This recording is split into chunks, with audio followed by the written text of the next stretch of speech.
देश के होमगार्ड जवानों को मैं जलकन सिंह राठौड़, राष्ट्रीय chairman national home guard welfare association, मैं नमस्कार करता हूं।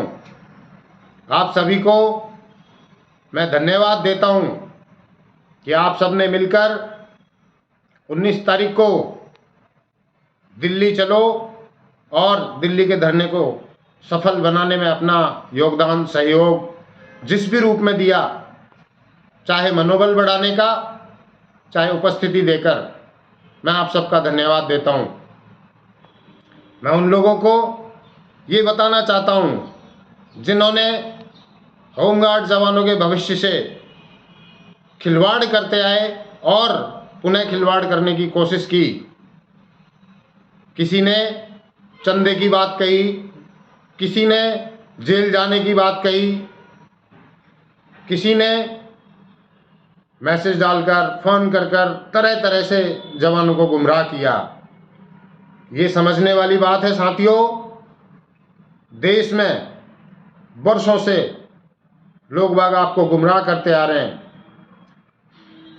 उन लोगों के लिए नसीहत है कि दिल्ली में होमगार्ड की मांग रखने के लिए ये कदम नेताओं के नहीं, होमगार्ड्स के द्वारा उठाया गया था। इसमें कोई नेता नहीं था, ना हमने किसी नेता को आमंत्रित किया। ये जो पार्टीबाजी की बात करते हैं बीजेपी, कांग्रेस, तो उस धरने के दौरान मेरी एक डिबेट हुई थी। आप सब उस डिबेट को देखना कि कांग्रेस से भी वार्ता हो रही है और बीजेपी से भी वार्ता हो रही है। साथियों, फिर कहना चाहूँगा कि अब भ्रम के रास्ते पर ना जाकर अपने रास्ते पर चलो, एकजुटता बनाए रखें। भविष्य में आपके लिए और भी आगामी रणनीतियां तैयार की जा रही हैं। इन रणनीतियों पर अगर आप सब मिलकर चले तो आने वाले समय में जो आगाज हमने किया है देश में, उस आगाज को और मजबूत तरीके से आप सबके साथ मिलकर अपने अधिकारों को प्राप्त करेंगे। हमने आह्वान किया, आपने हमारे आह्वान को स्वीकार किया और दिल्ली धरने को सफल बनाया। दिल्ली धरने में संसद सत्र के दौरान जो आपने धरना दिया, आपकी उचित मांगों को लेकर विचार करने का आश्वासन मिला है। इसी संसद सत्र में अगर आप लोगों को फायदा मिलता है, चाहे वो 1947, 1962-63 एक्ट में संशोधन हो या 365 दिन 12 माह नियमित रोजगार, हमने 2 ही मांग रखी। अगर हमारा नियमितीकरण हो जाता है तो बाकी की सुविधाओं को हम धीरे धीरे प्राप्त कर सकते हैं। लोग आपको आज भी आश्वासन दे रहे हैं, सीने ठोक कर कहते हैं, तो इस धरने से पहले वो लोग कहाँ थे और हमने कब उनको हाथ पकड़ा या हमने उनका विरोध किया? ना हम कब किसी का विरोध करेंगे, ना ही हमारा किसी से कोई दुश्मनी का नाता है। होमगार्ड की लड़ाई है, अब तक बेसहारा थी, लेकिन हम एक दूसरे का सहारा बनकर अपनी चैन बनाएंगे, अपनी मजबूती से संगठन तैयार करेंगे और हमारी लड़ाई को हम खुद लड़ेंगे। हमारी पीड़ा बड़ी गंभीर है, हमारी पीड़ा नेताओं की समझ में ऐसे नहीं आएगी। अब खिलवाड़ का समय जा चुका है। मैं आप सबको धन्यवाद के साथ साथ आपसे सलाह भी चाहता हूं कि हमने अगर कोई इस धरने के दौरान गलती की हो या कोई कमी रह गई हो तो साथियों हमें ज़रूर बताएं, ताकि भविष्य में होमगार्ड के लिए किसी तरह की त्रुटि ना रहे और हमारी लड़ाई मजबूती से जारी रहे।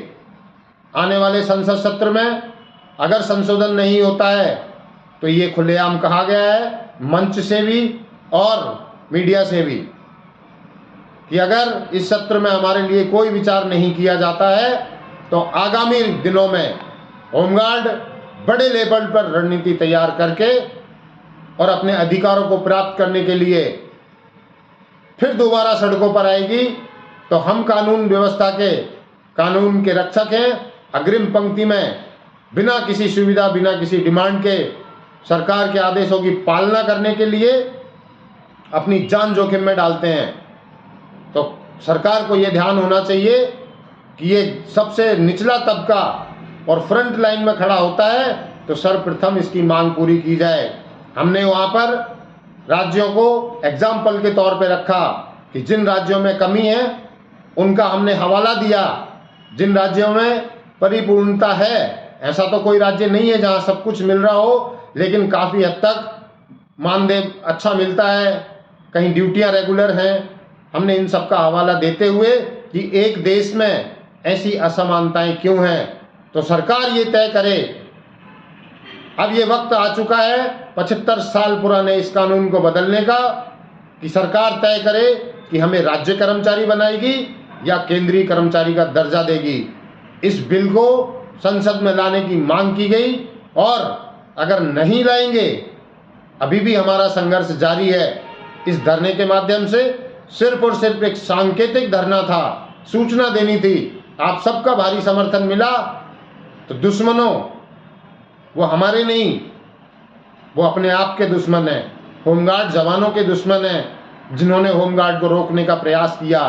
हमें एक कहावत है कि अगर आप जैसे दोस्त हो तो दुश्मनों की क्या ज़रूरत है। हमारे अपने ही हमें रोकना चाह रहे थे। अगर यही समर्थन बहुत अच्छा होता, इसी समर्थन में लोगों की संख्या और भी बढ़ती। हमें कोई किसी से झगड़ा नहीं करना था, ना हमने किया। हमने शांतिपूर्ण धरने का आह्वान किया था, और शांतिपूर्ण धरना शानदार तरीके से संपन्न किया गया।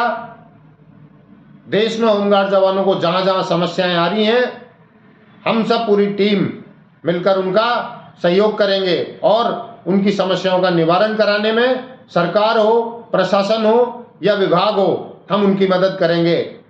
आप अपनी मानसिकता को क्लियर करें, सही और गलत की पहचान करें, ताकि आने वाले भविष्य में आपको ये ना देखना पड़े, कि आपको ये तय ना करना पड़े, आंख बंद करके भरोसा हो जाए कि हमें किसके साथ जाना है। हमारे बीच में जो छोटे छोटे टुकड़े हैं, उन टुकड़ों के लिए मैं निवेदन करना चाहता हूँ कि व्यापार बंद करें, छोटी छोटी दुकानें अपने अपने खेमे चलाना बंद करें, और होमगार्ड जवानों के लिए लड़ सकते हैं तो लड़िए, और नहीं लड़ सकते तो लड़ने वालों की टांग पकड़कर मत खींचिए। होमगार्ड जवान अब जागरूक हैं और देश में एक होने जा रहे हैं। इस लाखों की संख्या का एक होने का संकेत सरकारों को समझ में आ जाएगा, जिसका हमने शुभारंभ 19 दिसंबर दिल्ली में किया। तो मैं देश के होमगार्ड जवानों को, जो प्रत्यक्ष रूप से वहाँ पर उपस्थित थे, उनको, अप्रत्यक्ष रूप से जिन्होंने हमारा सहयोग किया, जो नहीं भी पहुँच पाए लेकिन हमारे समर्थन में थे, तो उन्होंने अपना खुद का समर्थन किया। मैं आभार प्रकट करता हूँ, और तैयारी के लिए निवेदन करता हूँ कि आगे आने वाले भविष्य की तैयारियों में आप लग जाएं। आगे आने वाला आंदोलन अब मजबूती से होगा। जैसा एग्जाम्पल के तौर पे किसान आंदोलन, राजस्थान का गुर्जर आंदोलन, हमारी कोशिश ये रहेगी कि सरकार मांगने से दे, लेकिन एक कहावत है कि साडाहा कित्थे रख, उस तर्ज पर भी हम हमारे अधिकार प्राप्त कर सकेंगे। अब गुलाबी की जंजीरों को तोड़ने का वक्त आ चुका है। पहली सफलता आपकी जीत की ओर अग्रसर है। उम्मीद है हमें इस धरने से जो संदेश हम देना चाहते थे देश को, होमगार्ड्स को, सरकार को और प्रशासन को, वो पूर्ण रूप से जा चुका है। अब इस संदेश पर भी अगर नहीं जागे तो जगाने के लिए, कुंभकर्ण की नींद को जगाने के लिए हम ढोल नगाड़ों के साथ आएंगे। तो साथियों, अग्रिम रणनीति के लिए आप इंतजार करें। आप सबका बहुत बहुत धन्यवाद है। जय हिंद। आपने इंकलाब को मजबूत किया, इंकलाब के नारे को जमीन पर लेकर आए। पहली बार देश में होमगार्ड इकट्ठे हुए, इसलिए मैं आप सबको शुभकामनाएं देना चाहता हूं। कुछ ऐसे काम करके जाएं जो आने वाली पीढ़ियों को लाभान्वित करें। बहुत बहुत धन्यवाद। जय हिंद, जय भारत।